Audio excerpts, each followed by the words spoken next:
Doctor, asthma രോഗികളുടെ എണ്ണം വർദ്ധിക്കുന്ന സാഹചര്യം നിലവിൽ കേരളത്തിലുണ്ടോ? എന്തൊക്കെ പ്രധാനപ്പെട്ട ഘടകങ്ങളാണ് ഇത് നിയന്ത്രിക്കുന്നത്?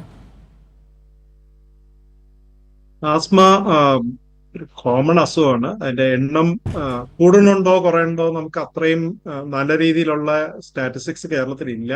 പൊതുവേ ലോകത്ത് എല്ലായിടത്തും ഡെവലപ്മെന്റ് ഉണ്ടാവുമ്പം ജീവിതശൈലി രോഗങ്ങൾ കൂടുന്നതിന്റെ ഭാഗമായിട്ട് ആസ്മയും കൂടാൻ സാധ്യതയുണ്ട്. അതിനുള്ള എല്ലാ ഫാക്ടേഴ്സും പൊല്യൂഷൻ ആയാലും ഡസ്റ്റ് എക്സ്പോഷർ ആയാലും അങ്ങനെയുള്ള എല്ലാ ഫാക്ടേഴ്സും കേരളത്തിൽ കൂടുന്നതുകൊണ്ട് ആസ്മ കൂടാനുള്ള സാധ്യതയുണ്ട്.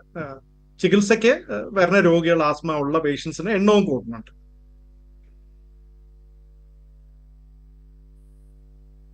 ഡോക്ടർ, അതുപോലെ ഈ ആസ്മയ്ക്കുള്ള പ്രധാനപ്പെട്ട കാരണങ്ങൾ എന്തൊക്കെയാണ്? ഏതൊക്കെ പ്രായക്കാരെയാണ് കൂടുതലായും ആസ്മ ബാധിക്കുന്നത്?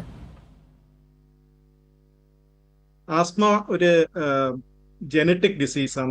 നമ്മൾ ഇൻഹെറിറ്റ് ചെയ്യുന്ന ഒരു ഡിസീസാണ്. അപ്പൊ നമ്മളുടെ അച്ഛനോ അമ്മയ്ക്കോ അല്ലെങ്കിൽ ഒരു അപ്പൂപ്പൻ അമ്മുമ്മ അമ്മാവനമ്മ ആ രീതിയിൽ ഏതെങ്കിലും റിലേറ്റീവ്സിന് ആസ്മ ഉണ്ടെങ്കിൽ അല്ലെങ്കിൽ അലർജി ഉണ്ടെങ്കിൽ അത് നമുക്കും വരാൻ സാധ്യതയുണ്ട്. അപ്പം ഈ ആസ്മ വരാനുള്ളത് ചെറുപ്രായം തൊട്ടേ ആരംഭിക്കാം.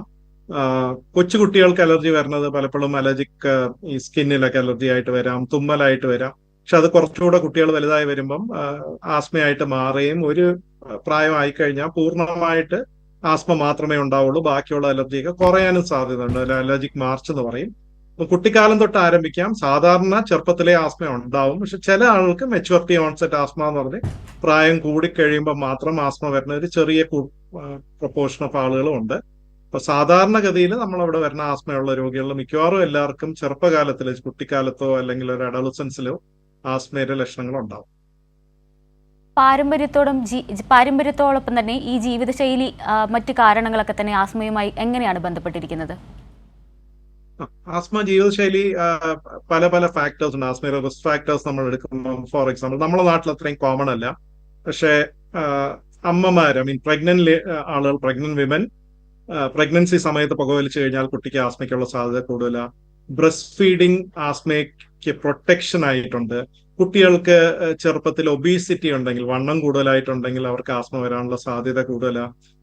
പല പല എക്സ്പോഷേഴ്സ്, കുട്ടിക്കാലത്തുള്ള പല എക്സ്പോഷേഴ്സ്, പല രീതിയിലുള്ള പൊടി അല്ലെങ്കിൽ ഫംഗസ് അങ്ങനെയുള്ള എക്സ്പോഷർ വന്നു കഴിഞ്ഞാൽ ഒരു ട്രിഗറായിട്ട് ആരംഭിച്ചു കഴിഞ്ഞാൽ അത് ഭാവിയിൽ ആസ്മ ഉണ്ടാക്കാനുള്ള സാധ്യത കൂടുതലാണ്. കുട്ടിക്കാലത്തുള്ള പല ഇൻഫെക്ഷൻ, റെസ്പിറേറ്ററി സിൻസിഷ്യൽ വൈറസ് അല്ലെങ്കിൽ അങ്ങനെയുള്ള പല വൈറൽ ഇൻഫെക്ഷൻസ് കുട്ടികൾക്ക് ആസ്മയ്ക്ക് വേണ്ടി കുറച്ചുകൂടെ പ്രോൺ ആക്കും.